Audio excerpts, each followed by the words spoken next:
Hello बच्चों, let's see the question. Question is CH2 C CH3 CH3 CH2 C CH3 CH3 whole n is a polymer having monomer units. हमें एक polymer का structure दिया गया है, हमें बताना है कि इसका मोनोमर यूनिट क्या होगा। अगर मैं इस स्ट्रक्चर को ध्यान से देखूं तो देखिए यहाँ पे CH2 के बाद एक कार्बन आया जिस पे दो CH3 ग्रुप लगे हैं, वापस से एक CH2, फिर एक कार्बन, उस पर भी दो CH3 ग्रुप लगे। तो अगर मैं बात करूं तो जो इतनी यूनिट है, सिर्फ इतनी यूनिट, यही हमारी रिपीटिंग यूनिट हो जाएगी। मोनोमर हमारा क्या होता है? रिपीटिंग मोनोमर यूनिट या रिपीटिंग स्ट्रक्चरल यूनिट को ही हम क्या बोलते हैं? मोनोमर। तो यहाँ पे जो आप देख सकते हैं कि ये वाली यूनिट रिपीट हो रही है और ये यूनिट किससे बन रही है? देखिए, अगर मैं बात करूँ इससे कौन सा मोनोमर बन सकता है, तो अगर यहाँ पे डबल बॉन्ड रहा हो, CH2 डबल बॉन्ड CH3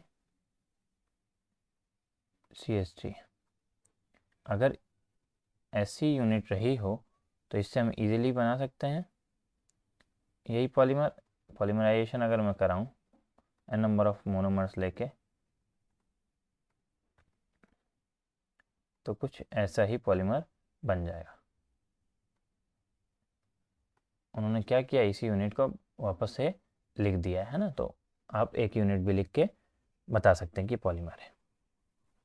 ठीक है, अब हमें देखना है कि ये जो स्ट्रक्चर है इनमें से किस ऑप्शन में दिया हुआ है। तो देखिए इस स्ट्रक्चर में खास बात क्या है, इस स्ट्रक्चर की, एक कार्बन है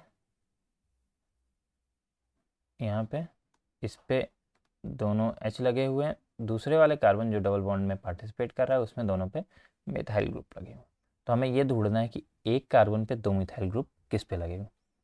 आइए चलते हैं। देखिए इस डी ऑप्शन में देखें तो दोनों ही कार्बन पे जो कि डबल बॉन्ड में पार्टिसिपेट कर रहे हैं मिथाइल ग्रुप लगे हुए हैं दो दो, तो यानी कि यहाँ 4 मिथाइल ग्रुप हो गए।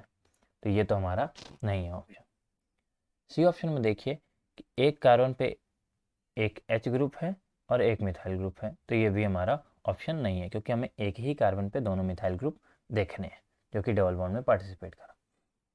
बी ऑप्शन में अगर देखेंगे तो सिर्फ एक मिथाइल ग्रुप है, तो ये भी हमारा ऑप्शन नहीं होगा। ए ऑप्शन देखिए बिल्कुल हमारा रिसेंबल कर रहा है जो हमने यूनिट बनाई है, इसी को आप ऐसे भी बना के लिख सकते हैं अगर मैं H एटम को ना दिखाऊं। तो ये सेम यूनिट है, तो हमारा जो ऑप्शन ए है वो यहाँ से करेक्ट हो जाएगा, जिसका मोनोमर हो जाएगा वो हो जाएगा option A. I hope you understood it well. Thank you and best of luck.